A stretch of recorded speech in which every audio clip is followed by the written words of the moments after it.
the different threats that are common in cybersecurity, and also we look at risk management, how to conduct a risk assessment, how to identify risk, how to carry out a risk assessment.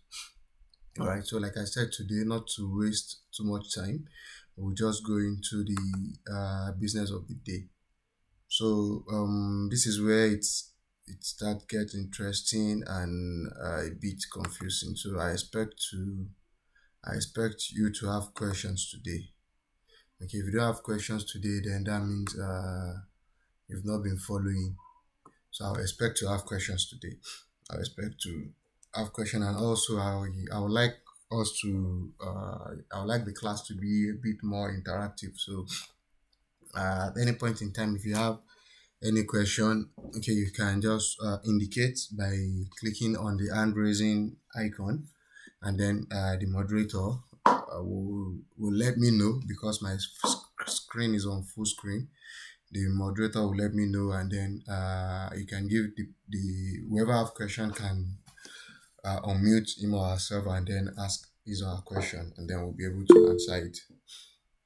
Right. So like I said, not to waste too much time, we're just going to. So today we've talked about the concept of cybersecurity before. We've been able to understand confidentiality, integrity, availability.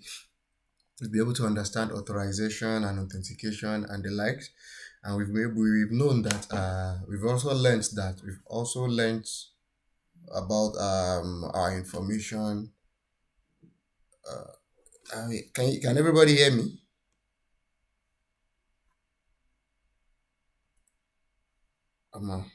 Yes, we can. Okay. I think I've been speaking. All right, so let me just continue. So we've been able to also know what we refer to as information security assets in the organization, and we've talked about how they can be exposed to threats, what vulnerabilities are. Then we've also talked about likelihood and all those things. So the main thing now is that we will now start talking about information security control, because this is where we come in as cybersecurity professional. Okay, this is actually one of our main tasks, or let me say, is our main task, because um, the whole concept of cybersecurity is to protect against all these threats that we discuss, all these threats and the risk that we discussed in the previous class. And like we said, risks cannot be totally eliminated. We just have to find the best and appropriate way to manage them. So, which is what cybersecurity is mainly about. So, today we'll look at the cybersecurity controls. So, that's what we are going to be looking at today. And then we have our objective for today is the most important objective today, is that we should be able to classify any type of control into the type of control they belong to. So we are going to see the type of cybersecurity controls that we have. It's about three, and then the different example of security control. At the end of this class, you're expected to know which one is this type of control, which one is that type of control, and which one is the other type of control.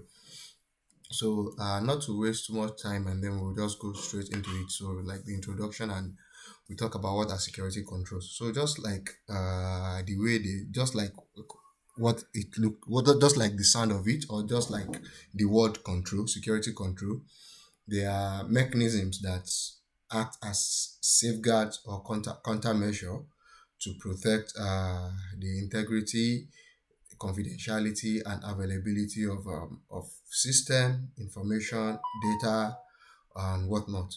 So, and then we have three types of this security control, which are the physical security control, the technical security control, and the administrative security controls. So, security control can fall on under these three.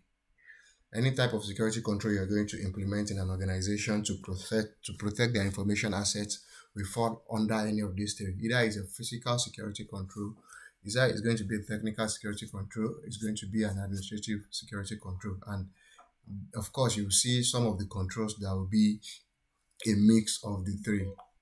Okay, so we'll go straight into it. Like I said, so that we'll keep focus on our goal. So the implementation of control should allow us to reduce risk to an acceptable level. Okay, so that's the main aim of implementing security controls. We've discussed risk previously, so I'm not going to be going back to that for today. But the concept of information security, or the concept of implementing information security control, is to make sure that we reduce risk to an acceptable level. So, and then we have, like I said previously, we have three types of information security control, which is we have the physical security control, we have the technical security control, and then lastly we have administrative security control. So we are going to take, so today what we're just going to be doing today is to take each and every of these control one after the other, and then we dissect it, and then we understand it. So just like we've been doing it previously, we try as much as possible to make sure that we relate what we are saying to our immediate environment. So security control, information security control is similar to the way we protect ourselves, or other assets. So for example, in your house, when you're going, you make sure that you lock your door. Okay, so that's security control. Then you tell your, for those that are married or those that have people that are staying with them, you educate your dependents and tell them, make sure you lock the door at this social time, make sure you do this, make sure you do that. And then you buy padlock, you use it to lock your door. So these are different type of security controls that we do in our day-to-day activities. So the same way is the same. This is the same thing that also translates to the field of cybersecurity. So we have to make sure that we provide security for our assets. So, like I said, your assets in the last class, like I said, assets is everything that is valuable to an organization. Assets includes their information, the data, their infrastructure, and then the people that are the stakeholders that are part of that particular organization. So those are our assets. So, and then these are the things that we need to protect. Okay, so I'll go to the definition again, so that we get a more detailed definition of information security control. So security controls are safeguard or countermeasures used to protect information, system, assets from various threats. Okay, and control aims to prevent, detect, and respond to security incidents. Okay, and then their implementation will help us to reduce risk to an acceptable level, just like I said previously. Okay, so we'll go to the next slide, which is going to explain the types of security control we have. So the first one, just as the name implies, is the physical security control. So physical security controls are measures that we put in place to protect our physical assets. Okay, and then to protect our physical assets and also to prevent access to them, to prevent unauthorized access to our physical assets, right? So, and then example of security controls that we can use as physical controls, the normal fence that we have in our organizations. We have locks. We make sure that key office or critical infrastructures are locked. We also ensure that we install security cameras in our organizations to make sure that you can be able to see, you can be able to have a view on what is going on. And also we can see that if you go to some organizations, like you can see that they use access card as a form of security control. Like when you want to enter the building, some organizations embed it in the ID card, whereby the access card is together with the ID card, whereby some organization is different. They put the access card can be different from the ID card. But what the access card, the way it works is that you see a device at the entrance of the door. For those of us that have not seen it, I know a couple of us must have seen it before. You see a device just at the entrance where the door is located. and then you are to swipe your card in front of that device, and then once you add a sand, maybe depending on how it's configured, and then that particular door will open, and then you'll be able to have access to that particular building. Some use biometrics for it, whereby you can use your fingerprint before you can be able to have access to it. So these are ways that we can be able to protect our physical assets, and then also the use of security guards is also part of of our physical security control. So we're going to go more deep into that also. Then the second type of control is the technical controls. So just like the name implies, it's more logical, it's more technical. We use software and hardware tools to secure system and information.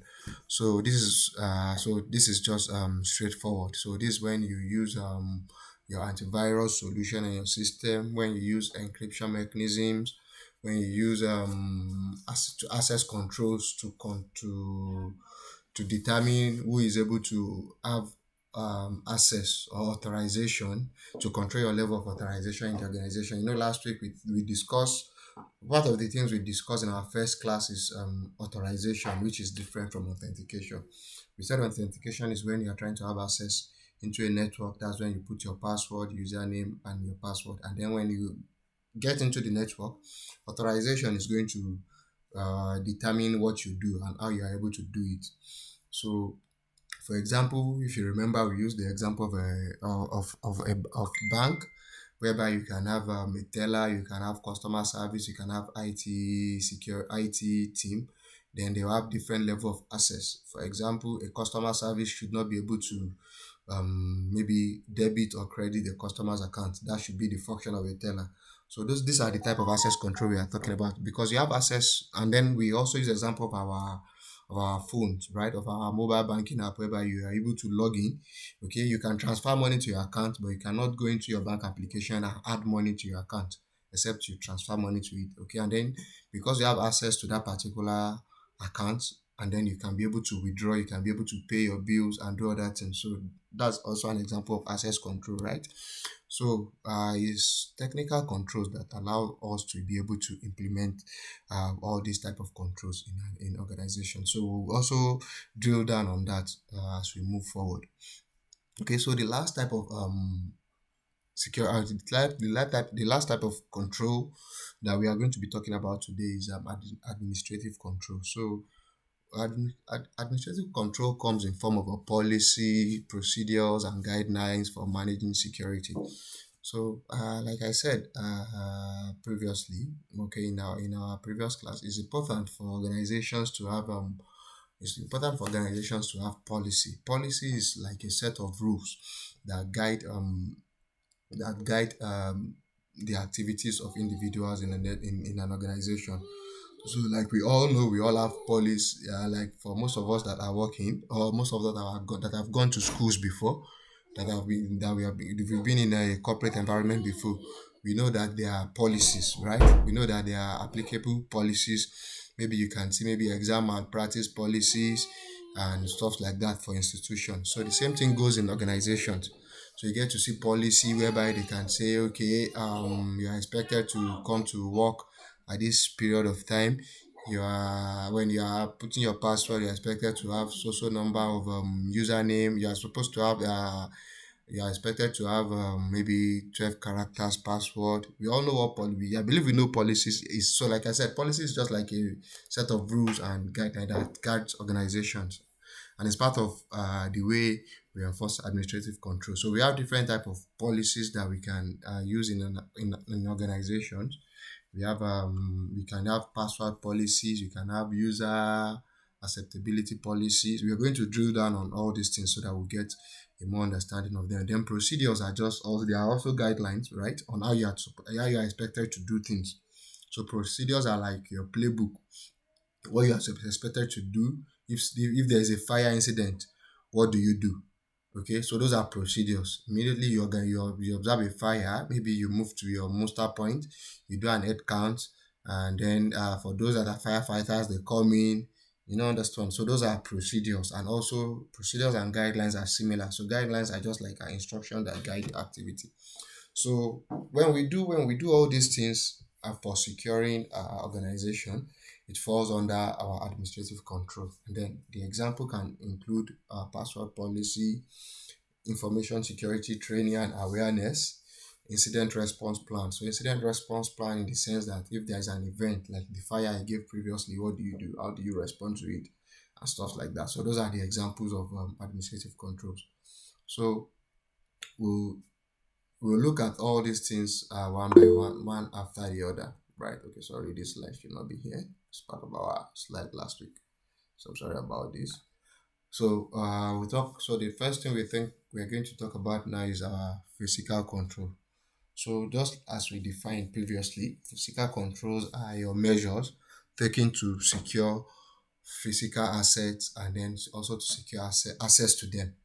So physical control is your first line of defense, and it creates a physical barrier and also deter unauthorized access to sensitive information and equipment. So for example, when you go to a lot of organizations, we see that there are security people that stand at the entrance, right? So even if you are going there to do something that is not proper or something that is not right, that will serve as a deterrence to you or maybe as a barrier, because when you come in, they will ask you to identify yourself. What are you coming here to do? What do you want to do? Who do you want to see? Some organizations are very strict in the sense that if you are a visitor and they don't know you, they will tell you to call whoever you want to go and see on the inside before they grant you access. So these are example of physical security controls, right? And also, it's important for me to note this, right? All these controls cannot stand on their own, so they will not be efficient. You can't use them in isolation. So you have to combine them. So like the case of this physical security control I said now. So the physical security control now is the security guard that is there, right? But it's being combined with administrative control because that's a policy. So the policy will say that whoever is not a staff of the organization and wants to come in, the security will have to make sure that you call who you are going to see on the inside before you are allowed to come in, right? So that is a proper combination of physical security control and administrative control, because that's a policy and also is a policy that directs physical security control. So that's the way. So we have different types of where physical security control can be applied. So the first one is it can be applied for perimeter security, whereby if you have sensitive information, you see that there is a physical barrier, there is a fence. You can decide to put a fence, you can decide to put a barbed wire on your fence, you can have gates, you can have security checkpoints. So all these things, what they do is that we all know what they do actually. So they are like your first line of defense. So if someone is coming into your organization to come and maybe cut your cable or steal your access point or steal your firewall or come to infect your organization with malware and all those stuffs, you get to have these security controls that can prevent it from happening. Okay. So another example of physical security control is when you have security within your building. So this is where locks come in and access control. So you can have secure doors. You can have your doors that you can lock, or you use different access control mechanisms to control access to that particular building, depending on how sensitive it is.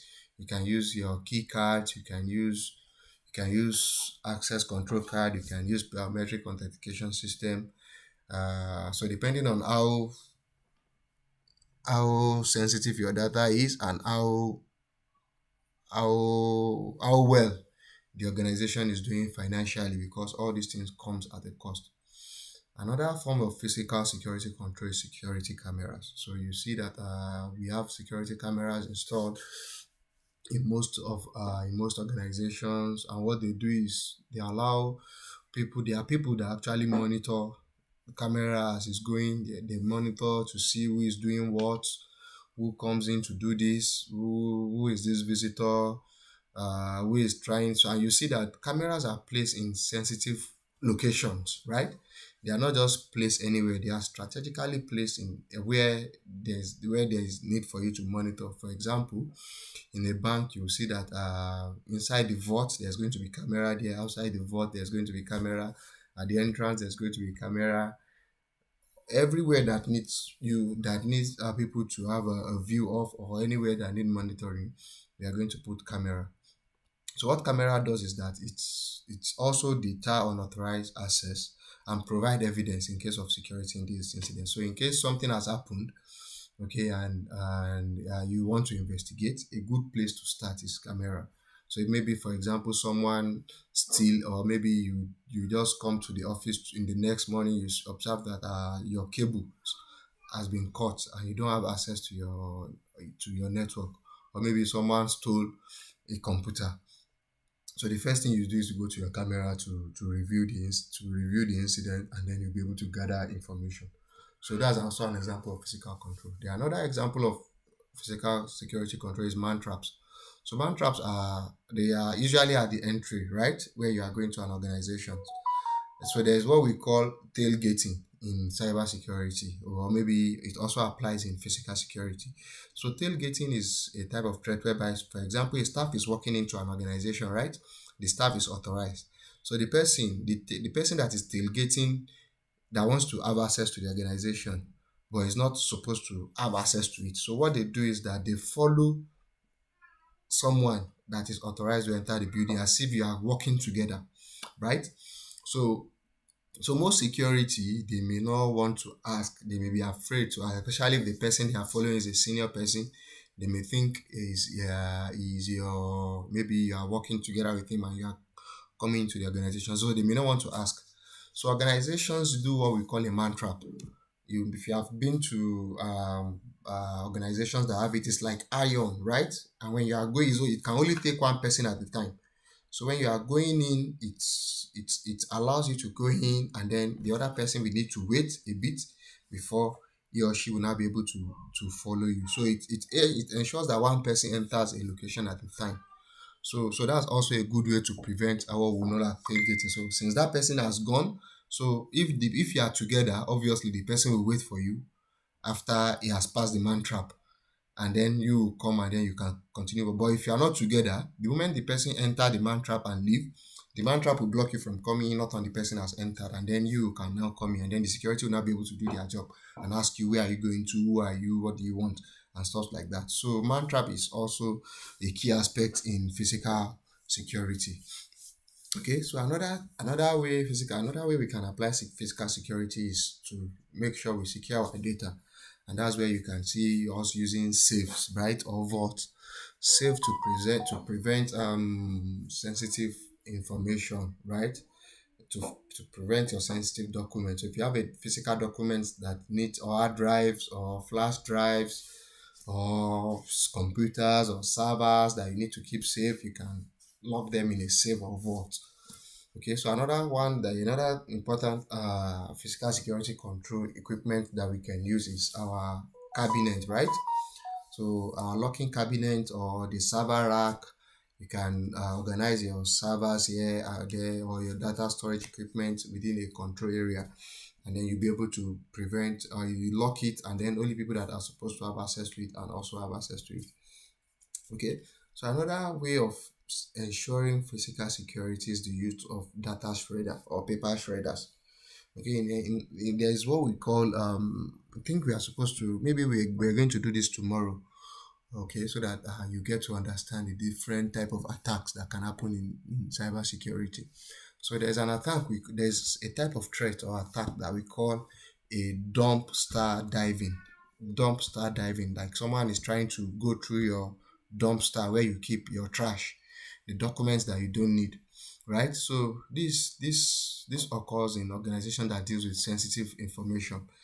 So if you don't have a way of disposing your sensitive document, and then you are just throwing them away, attackers can come into your organizations, pack your papers that you think are useless, take it home, and then they can do whatever. They can use it to get sensitive information about your organization. So what's another physical security that can help us to prevent this is known as shredder. So shredder allows you to dispose your paper document by cutting them into unreadable pieces, right? So shredder will cut the paper into or into bits, and it's going to be impossible for anyone that have access to those things to be able to read any meaningful information from those papers. So that's physical security. So physical security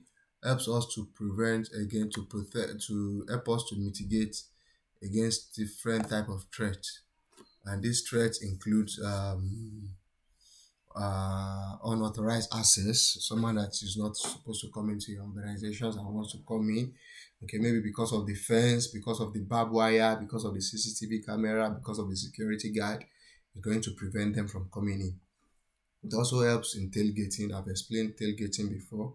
It also helps in shoulder solving. So shoulder solving is another type of cybersecurity attack that can happen, whereby someone is looking, especially in banks, maybe at ATM point when you are trying to put your PIN, you see someone looking over your shoulder to be able to get your PIN, or maybe when you are trying to do your access control, you are trying to put your PIN, maybe for your access control, it use password, right, or PIN, and then you're trying to put your PIN, someone is looking out after your shoulder or on your shoulder. So when you have security guards, they can see someone and say, "Guy, what are you doing? What do you do?" They can be able to know, okay, this one have a malicious intent.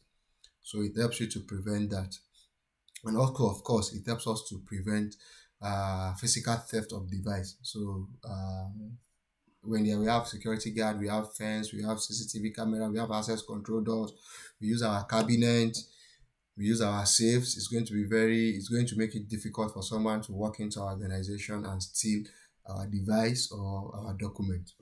And also it helps to mitigate against insider threat. Last week we mentioned we have different type of threats. We have insider threat and we have outsider threat. So all the one we have been talking about previously is insider threat, outsider threat.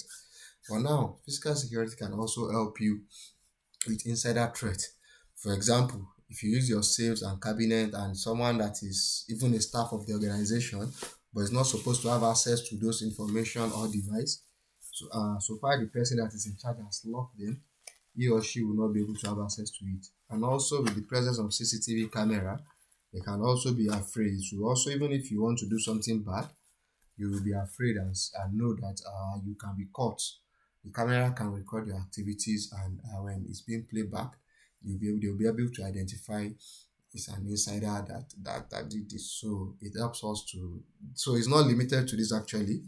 It's just these few we put here so that we'll be able to talk about them.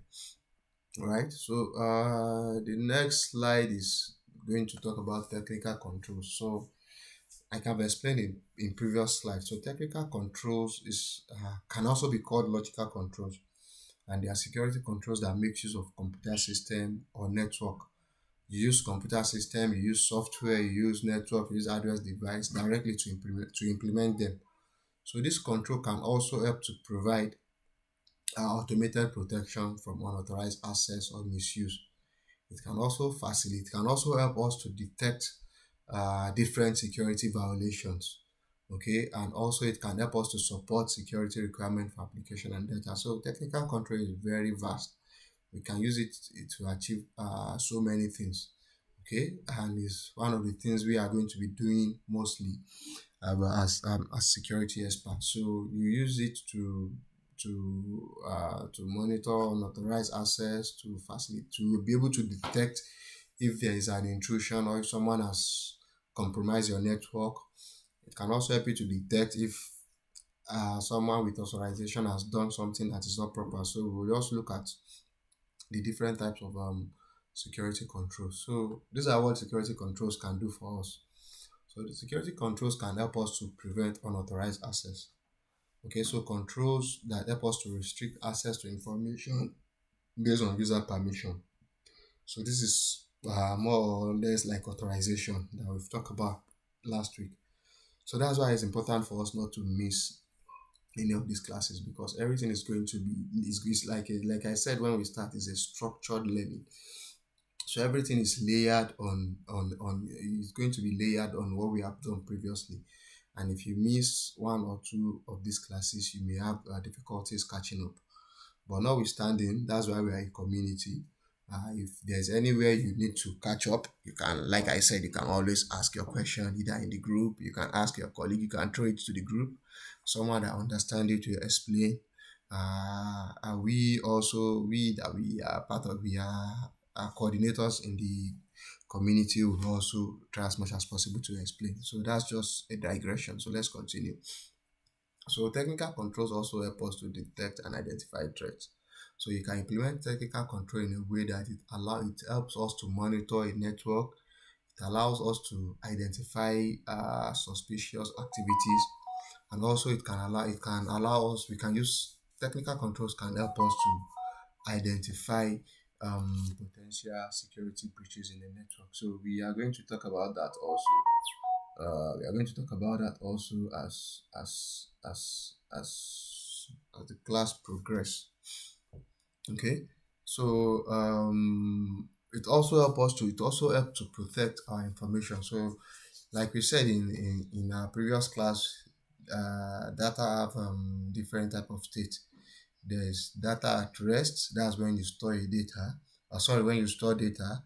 There's data in transit, when data is being sent from one location to another. And also there's data when you are processing the data. So it's important to make sure that at all level data is secure. Okay, and we can achieve this with technical controls through encryption and other measures that we can apply. So technical controls allows us to protect our information.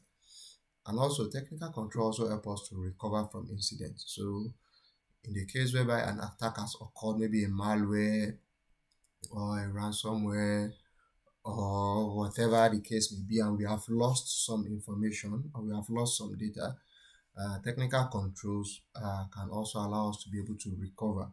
This is when we make use of our backups and stuff like that. So we'll do tomorrow. We'll actually look at the different type of attacks, the threats, and then the direct mitigation for them, so that we'll have a more in-depth understanding. All right. So these are how technical control can be applied. So one of the way you can apply technical control, you can apply technical control in access control, which we have been saying before. So access control includes your authentication, it includes your authorization and stuff like that. So with technical control, you can be able to create a user's account depending on what your organization is using. And also you can also implement a strong authentication mechanism. That is, you can force your users to use unique usernames. Okay, so you make sure that no two persons have the same username, and then you can also force your users to have complex passwords. So for example, so like just like I said before, is you cannot use these controls in isolation. So for example, let's say you have a password policy, which is an example of an administrative control. You have a password policy that says that for every user in the organization, you must have a minimum of 8 password, uppercase. I believe you must have experienced this when we are creating different type of accounts, depending on maybe when you are creating our Gmail or our Facebook, Twitter, or any other platform, or even our bank accounts. You can see that they won't allow you to use just small letters or just capital letters or just one ABC 1 2 3 4. They will not allow it. So they ask you to use a mixture of uppercase, lowercase, special character. It must be a minimum of 8 characters and stuff like that. So those are technical controls. Technical controls allow us to be able to achieve that. Okay, there are tools that you can use to achieve that. Okay, so another way technical control helps is the use of a multi-factor authentication, which add an extra layer of security by requiring additional verification factors. So we've talked about this last week when you use your OTP, use your biometrics. That we talk about what you have, what you are, and what's the last one? What you are, what you have, and what you know, right? So we've talked about this. So when you use any of these from these three, when you use any two, that can be referred to as a multi-factor authentication. So you can use combination of username and password, and then it asks you to put your OTP and stuff like that. So these are technical controls. Okay, and then another way technical control can help us is what we call access control list. So access control list is just it's just a way of managing permission for users and group in the network. So for example, in an organization, so just like I said we have teller, we have customer service. So these are groups or these are roles in organization, right? And then we have user. So let's say I am a teller, and then we have someone else in the class. Let's say we have a guy named Ade, we have another guy named Audu, we have another guy named Chinedu. So if I am a teller and Chinedu is a teller, right? They don't need to start giving me permission one by one. So all they need to do is to create uh, access control list or a set of permissions for the role teller. Okay, and then when I come into the network and they are profiling me for the first time on the network, they can say, okay, oh, since Tunde is a teller, they'll just give me the right and access of a teller. Chinedu is a teller, they give Chinedu the right and access of a teller. So whenever Chinedu come onto the network, whenever I come onto the network, I will only be able to do what a teller can do, right? So the other two people that are customer service, they are going to also give them access based on their roles. Okay, so when they are creating a new user, they will just give him they will just give him that role, customer service. So when you come in, even though we are logging on to the same, we can log in on the same computer, we can log in on the same network. Okay, but our access, what we have access to, is not going to be the same. So I will be able to have access to teller, Chinedu will be able to have access to customer service, irrespective of the if they are using, even if they are working on the same system, right? But they will still have different level of access. So that's that about that, right? So and then another way that technical control help us is through network security. Okay, so we have different network security tools. This is just like three. We have many of them. We are talking about firewall. And then firewall act as a gateway. So there's what we call traffic in the network, right? Traffic is the flow of packets in the network. Packets in the sense that when you send information from one system to another system, or when you send data from one system to another system, so that is traffic. Okay, so it's just like the way your vehicle move. If you are going to one place, you follow a road, you take your turn, and then you go there. So the same thing happen on the internet. Okay, traffic flow on the internet from a point to another point. So what firewall does is that it serves as some people call the firewall the gate man of the internet, just as we have the gate man in our physical security. So firewall is also a gate man, but in this case it's a technical gate man. So what a firewall does as a technical gate man is that, um, for example, in your organization, you can say, okay, any file that is not PDF, don't allow it to come into my network. So I want to accept only PDF file to come in. So this is just an example. So if you don't want people to send you any other file into your network apart from PDF file, right? So firewall can be that gate man for you. So if somebody from the outside, so let's say you are working in GT Bank, for example, and I'm trying to use my Gmail to send you a Word document. If the firewall has been configured not to accept any other file apart from a PDF file, the moment I send that mail, it's going to bounce back. It's not going to go through. The firewall will block it from coming in. And then we can also see maybe some of us that have tried to send email to some organizations with our with our Gmail or Yahoo Mail. You can see that in some instance it will bounce back and tell you you cannot send email to this particular account or to this particular user. So that's one thing firewall can do for you. So another thing firewall can do for you is also to prevent. There's what we call security protocols, right? We are going to get to that later. Or network protocols. All the type of communication that happen on the internet have their protocol. Okay, let me just go into that a bit so that you'll be able to understand firewall. So, for example, we have a protocol known as HTTP. HTTP is always on port 80, right? It's always on port 80. So that's an example. We have different type of protocols. So we'll get there. I'm just bringing us so that we'll be up to speed so that we know how the firewall work. So if you want to block all that particular protocol, you want to block any HTTP traffic, you can also use a firewall to block it. So when a user is trying to access that service, it doesn't work. Another thing firewall can do is to also help you to block access to some specific website. So, for example, if you go into the network of a bank, they can say, okay, maybe if you try to access facebook.com, twitter.com, youtube.com, it will not work, right? They can block it on the firewall. And maybe they can then allow it after closing period for you to have access to it. So these are the things firewall can do for you. So it's like a gate man. It's like a technical gate man, not the physical gate man that we have. So another important tool as part of our technical control is what we call an intrusion detection system, or intrusion detection and intrusion prevention system. So what they do is that they monitor the network, right, for activities, for malicious activities, whatever type of activities that you may, anything that is outside the normal, or maybe if there's a spike in traffic, if somebody is accessing something that they should not access, is going to sound an alarm, or maybe prevent it, stop you from using it.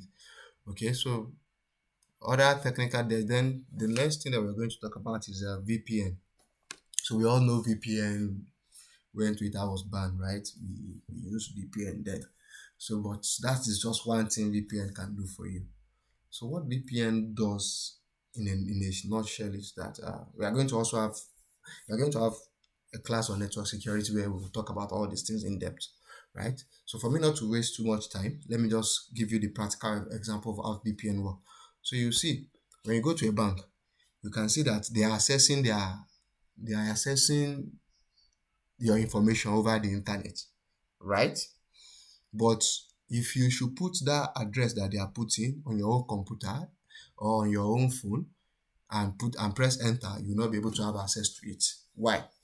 Because they are making use of what we call a VPN. So a VPN creates like a tunnel, okay, or just like a road or a tunnel for remote access, for you to be able to have access to a particular resource. So that is what the VPN does. So all the branches, the head office is in Lagos. There's a branch in Kano, there's a branch in Zaria, there's a branch in Owerri, there's a branch in Boko, there's a branch abroad. So what they do is that they route their communication through the VPN. Okay, it's secure and it's encrypted. So it's only people, though it's accessible over the internet, but it's not going to be accessible over your public network. So it's only people that are within that organization that will be. So you must have been wondering, so why is it that I cannot access what the bank are accessing? It's still on the internet, right? But it's in a secure tunnel. So each organizations have their own tunnel, and then you can remotely connect to it wherever you are, and then you have access to it. So this you get more understanding of this when we are talking of network security. So we'll do that as a session on its own. So with this, we are going to talk about firewall again, and so that you get to see how they actually work. All right, so we'll talk about those ones later, but that's just an high level of how it works. Okay, so other way technical control can also help us is in data security. So there's what we call encryption. Encryption is transforming a data that is in a readable format into a format that is unreadable. So this is what we call encryption. It's a technology known as cryptography. So it's used to protect sensitive information at rest or in transit. So a word information is scrambled uh, to an unreadable format. So, for example, even when you intercept it and you try to read it, you'll not be able to. It's not going to make any sense to you. It will not be meaningful because it has been encrypted. So, and then when it gets to where it's going to, it's because it decrypts automatically, and then you can be able to see it. So this is where we have, I mentioned HTTP before, and then encryption is what is the difference between HTTP and HTTPS. So these are things, and like I said, you are going to, I expect questions in this class because all these things might not make sense to you now. Okay, but when we look at different type of attack, when we look at network security, when we look at when we talk about this mitigate how they actually work, you'll be able to actually understand how they look like. But just keep it in mind that there's something called encryption that transform data or information from a readable format into an unreadable format using what we call encryption. And then when it gets to its destination, there's what we call an encryption key and a decryption key. So the encryption key is used to encrypt it to make it unreadable, and then the decryption key is used to decrypt it to make it readable, and then it makes sense again. So we are going to, these are things that actually need us to have a look at it. So we'll look at it. But like I said, I expect questions. So okay, so another way technical control help us is what we call data loss prevention solution. So data loss prevention helps to protect organization information from leaking, from leaks, right? So because if you are dealing with sensitive information and you don't expect them to leak out, so you can implement what we known as a DLP solution. So DLP solution helps to block leakage through access control or through some other mechanism. For example, if you are on some certain application, maybe your bank application, you see that when you want to take a screenshot, it doesn't allow you to do that. So some application, or maybe when you are streaming on maybe a DSTV app and you try to do your screen record, even if you record, at the end of the day, when you go to check it, you see that it's blank. Okay, so those are example of data loss prevention. Those are example of that's how data loss is. It prevents information from being leaked in an organization. And if eventually the information is leaked at the end of the day in that particular organization and they have DLP, you'll be able to know where that information leaked from. So let me give you an example, right? So you can see that now in civil service, you see almost every week or almost every day we see leaks. Last week we see the one from office of the head of service, right? Also saying that the MDAs need to prevent leaks, and then it leak again. We also see one from Ministry of Foreign Affairs that leaked today, a letter from the Embassy of Qatar. All these are supposed to be sensitive information. They are not supposed to leak.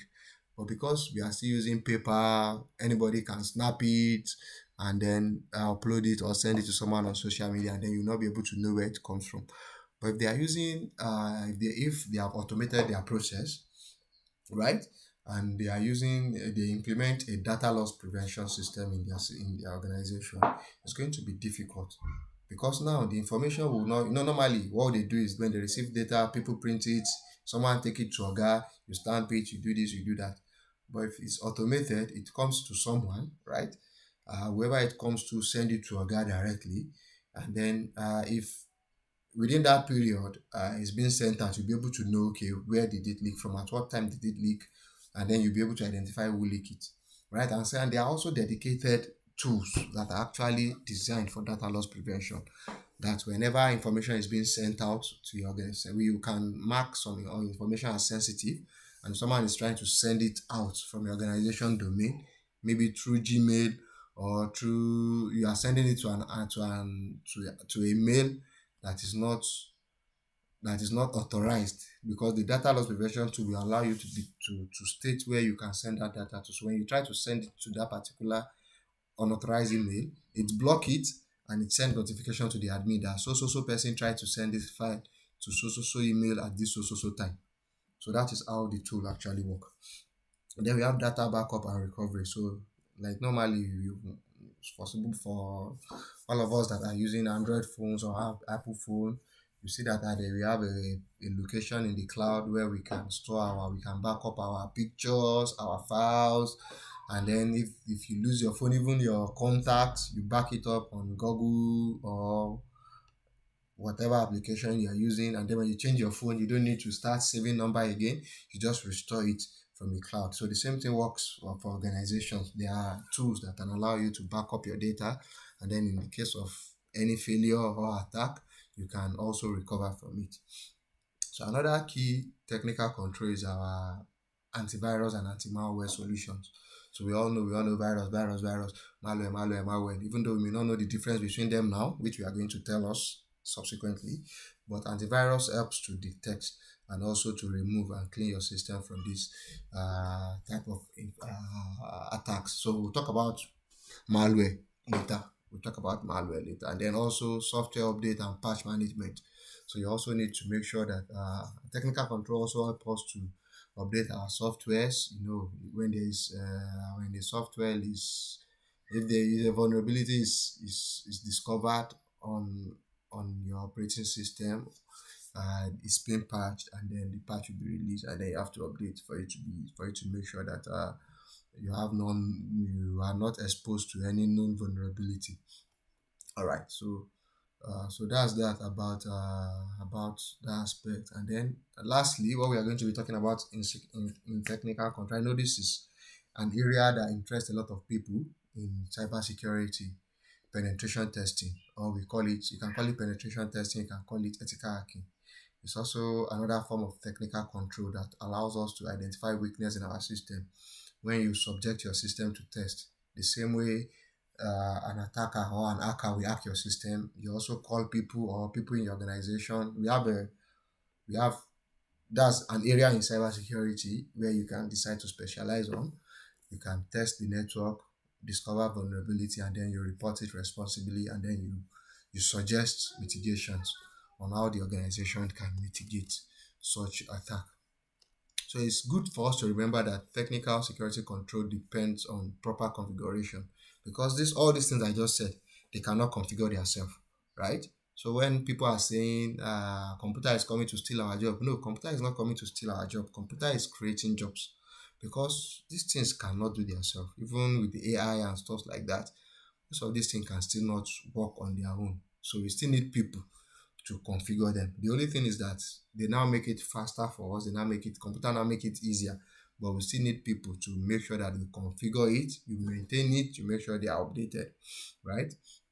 So that's why all this is. So it's crucial for us to know that it still depends on us. It still depends on human beings to make sure that we configure all this control properly. And also, it's important to know that we have to, like I said previously, you have to combine technical control with physical control with administrative control to get a good cybersecurity posture in your organization. So the last one we are going to talk about is administrative control. So administrative control, just as the name implies, more of a managerial control. It gives directions, it gives guidelines, it gives advice on how people behave within an organization. Okay, so they provide you with framework, standard, constraint, what you need to do, what you don't need to do, how you need to interact with an external party, what you need to do to a stakeholder, and stuff like that.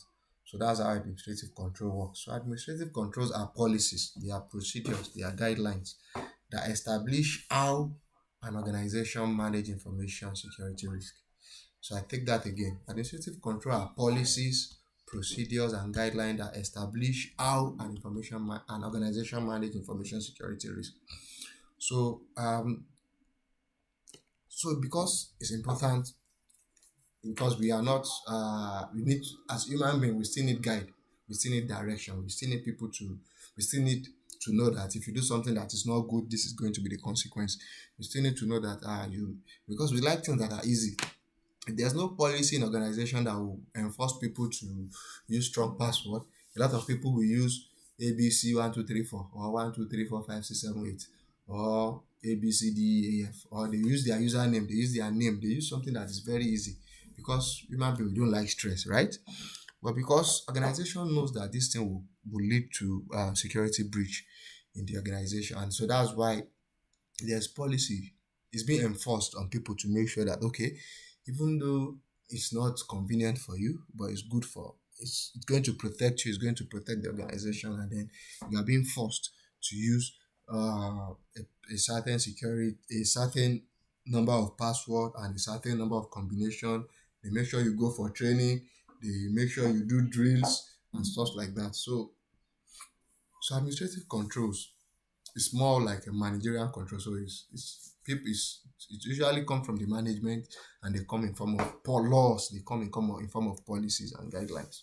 So we have different type of administrative control. We have a user acceptable use policy. So this is where you define acceptable and unacceptable use of organization resource like computer, network, and internet. So during this place, you can say nobody should access Facebook from 8 a.m. to 4 p.m. That's part of your user accessibility test. Nobody should put flash drive in somebody should use an external flash drive in a computer. Nobody should do this. Nobody should do that. So those are your user acceptable use policy. And then also we have password policy, which I've been hammering on before. Enforce your password policy, number of characters, how long your password is valid. In some organizations, you are being forced to change your password every 30 days. In some organizations, they don't do that. In some organizations, they enforce it. So these are password policy. Okay, and then the other one is incident response plan. Okay, so if an event occur, maybe in case of a fire or a ransomware or a denial of service attack, what do? You cannot just sit down and not do anything. You need to respond to that incident. You need to continue business. So that's why it's also important. So another way of administrative control is to make sure that you have security awareness and training for employees.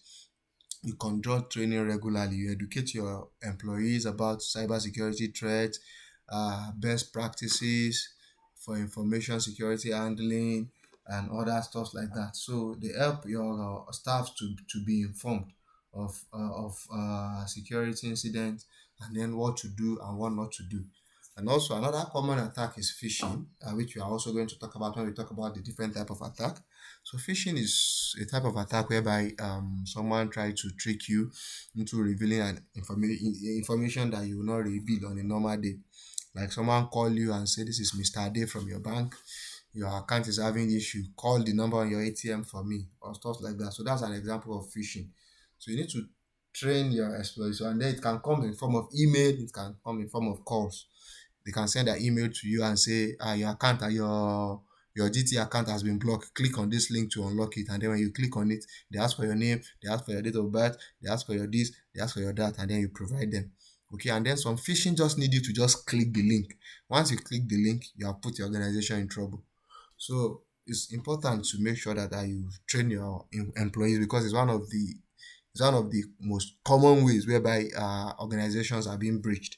So it's therefore important to make sure that you test your employee awareness, and then you prepare them for phishing attack by doing this type of simulation. Okay, so this also fall under administrative control, and of course risk management, which we have talked about last week, business continuity and disaster recovery planning. Also help organization to develop plans to ensure business continue running in the case of security incident, or maybe a natural disaster or a pandemic or whatever. So these are also type of administrative control.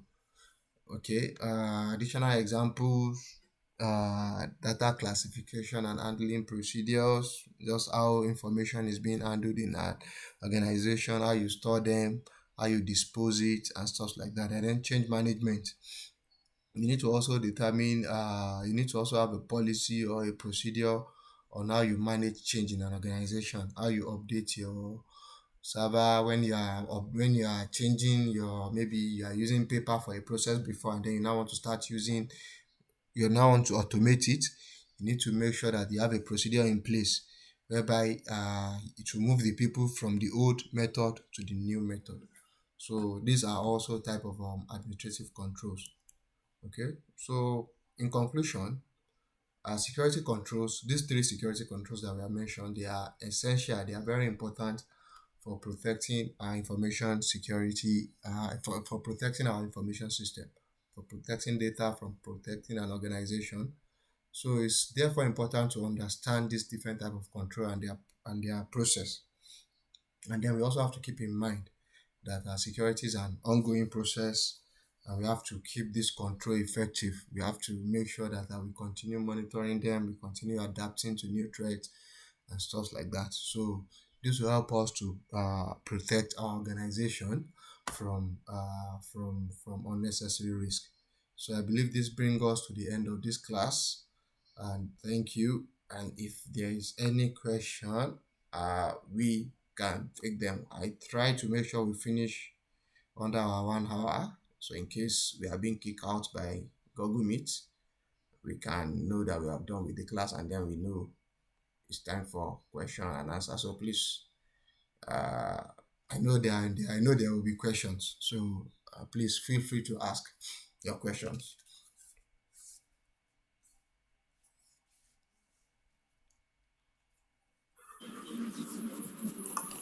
Okay, so thank you so much, facilitator, for the class.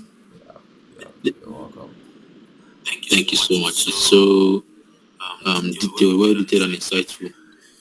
So this is my first time of joining the class. Yeah. I struggled last week to join, but I didn't get to be admitted. I think I complained on the group. Oh, apologies about that. We need to also. I also want us to discuss how we can also, because I can see the level of engagement is quite low. We have a whole lot of people in the group. Only few people are joining the training. So we also need to have this feedback mechanism for us to be able to understand your challenge. So I saw you complain last week.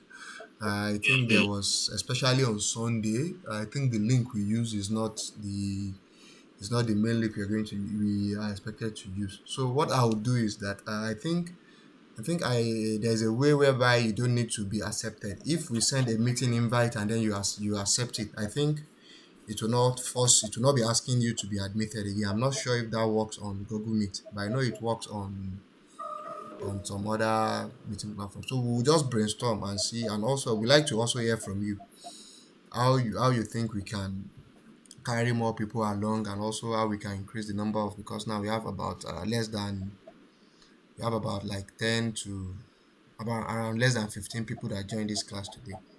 So we need to rub minds on that. Okay. Yeah. Okay, thank you so much. So I missed the whole introductory stuff, like everything that the class has to do to do with, like everything that it has to do about. Like today you mentioned something about the different specialties in cybersecurity because I'm totally new Okay. to cybersecurity. So and I would love to build a career in this field. So I think while we were explaining the technical security control, you mentioned that one can specialize in vulnerability scanning and penetration testing. Yeah. So I think I missed the whole introductory aspect of the whole cybersecurity, the specialties, and generally what the class is about and the goal. So I just wish I can maybe get to know briefly. Please, sorry for taking us back. Okay. All right. So what I think we are going to do is that this particular training is divided into four main parts. Okay, so when we are done with the first part, which is likely going to be next week, so we are going to do like a recap. We're going to do a quick recap, maybe we use a day to recap everything we have learned within this Okay. period. So with that, we should be able to take care of your question. People that are having that the fundamentals is still a bit shaky, we can be able to treat that. And then before, we are not able to record the session, but now I'm now able to record the session. I didn't we are able to record our previous session. I'll just ask you to go back to it. But from today now, I've started recording, and then we'll be uploading them on YouTube. And when our website also come up, we'll also be uploading it there so that you can always go back to it and and refer back to them. So that will be another way to catch up. Okay. Yeah. Thank you so All much. right. You're welcome.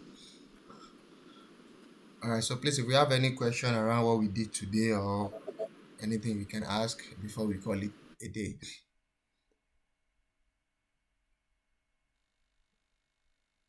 Anyone? Nobody? Okay, all right. So if there is no question, I believe time has been fast spent, and we can call it a day. So thank you so much for attending. We hope to see you tomorrow, God's willing. Thank you.